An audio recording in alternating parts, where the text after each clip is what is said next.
In today's video, I'm going to teach you how to add Google Ads to Google Sites. By the end, you'll know exactly how to embed your AdSense code into a Google Sites page so ads can display properly and look good alongside your content. Before we begin, make sure you already have an approved Google AdSense account and that you've generated an ad unit. Keep that ad code handy since we'll paste it in a moment. Start by opening Google Sites and navigating to the site and page where you want your ad to appear.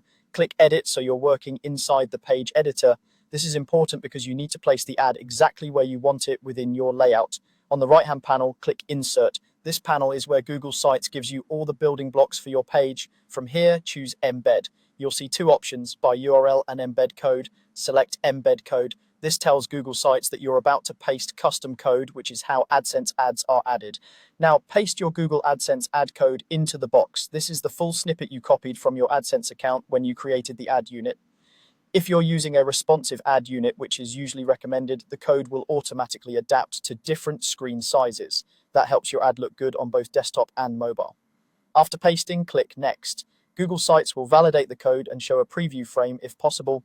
Then click Insert to place the ad on your page. You'll see a placeholder appear in your layout. Drag it where you want it to display, commonly near the top of a section or between content blocks, but not so close to navigation or clickable elements that it could cause accidental clicks. You can adjust the width of the placeholder to fit your design. For the best results with responsive ads, allow enough horizontal space so the unit can resize gracefully.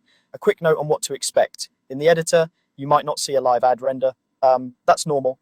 Ads typically appear in the published view, and it can take a short time for impressions to start showing. If nothing appears after a while, double check that you pasted the entire code, that your site's domain matches what's approved in AdSense, and that you're not blocking ads with a browser extension. Finally, keep AdSense policies in mind. Avoid excessive ad placements and anything that could mislead users. With your code embedded and positioned, your Google Sites page is now ready to display ads once live.